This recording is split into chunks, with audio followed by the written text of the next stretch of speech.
Hey everyone, and welcome back to my channel. So today we are going to take a look at another ESP alternative, which is the ESP Wemos D1 Mini. So this is an ESP 8266 chip, and it's a bit smaller. So you could integrate it if you have a project that needs a small microcontroller. So let's start by opening this and check out this new microcontroller.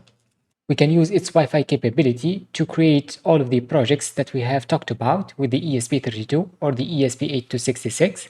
We're going to talk about all of its features.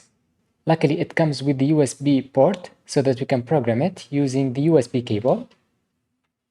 And it comes with a few pin headers that we can use. I think I'm going to use these.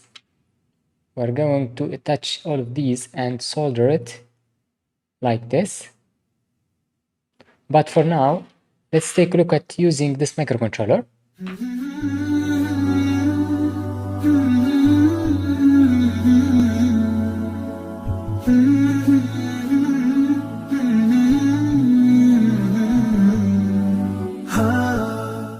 To learn more about it, we have this website. As you can see, we have different versions. We have the D1 Mini, the D1 Mini Pro, and the Lite version. So for me, I have the D1 Mini. Let's check it out. It comes with 11 digital I/O pins and one analog input pin. As I said, we have the USB port to program it using the USB cable. It's compatible with different IDEs like MicroPython, Arduino, NodeMCU, and so on. For me, I'm going to use the Arduino IDE to program this board. If you want to check out the pinout diagram, we have this image. And if you have the other versions, you could check them out. This is the D1 Mini Pro. You could check out the name from the back of the microcontroller. Anyways, let's go ahead and work with this microcontroller. To do so, we have to install the Arduino IDE, which is the simplest way to program these boards. You could check out the link under the video description. Here I'm going to select the operating system. I have a Windows machine. Then we're going to hit download. This is going to download the executable file. If you have a Mac computer, you're going to follow the same steps. And once it's done, we can open it up by double-clicking on it. We're going to agree. Anyone can use this. Next. Then I'm going to hit agree again. Make sure that everything is default and hit install. Yep, it's done. To open it up, you could hit finish, or you could go to the desktop and open the Arduino IDE. Now, to be able to program the ESP D1 Mini, we have to add something. So here we have to install all of the libraries that it needs. And to be able to select the kind of board, which is an ESP8266 Wemos D1 Mini, we have to add something that is called the board manager URL. You simply have to copy the link that I'm going to put under the video description. It is this one. Hit Ctrl+C to copy it. Then we need to go to File, Preferences, and under Additional Boards Manager URLs, you have to copy this link. If you have another one, you could add comma.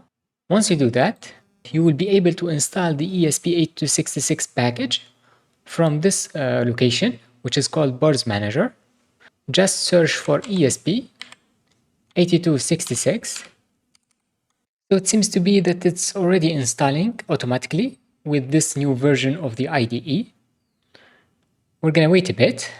But before that, we need to talk about the driver that we need to install so that the computer can recognize the microcontroller.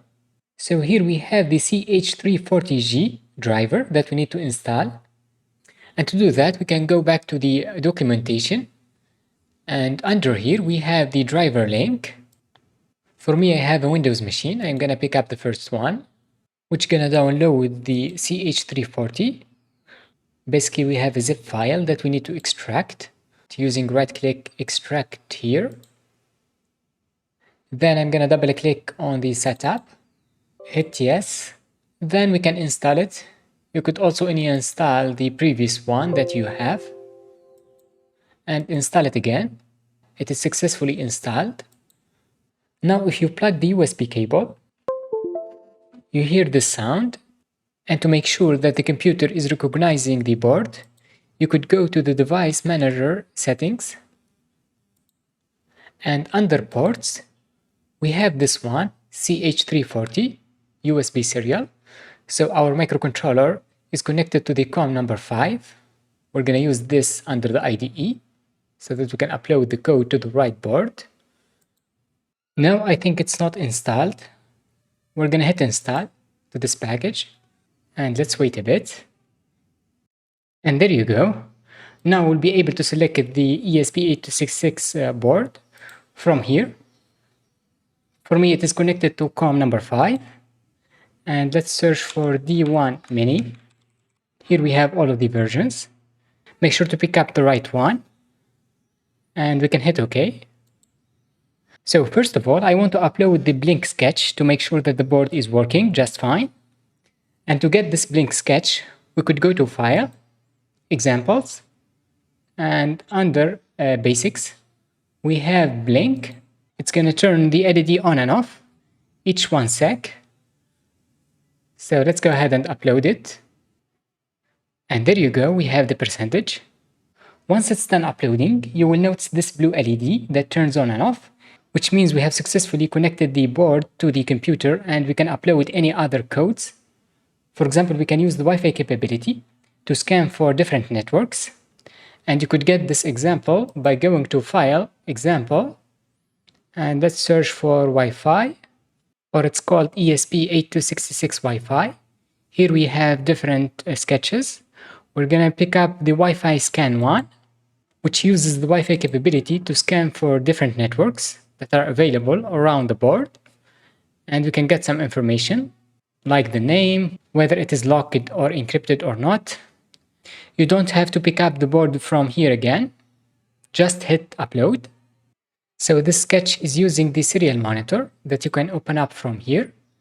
Make sure to select the same baud rate, which is 115/200, not 9600.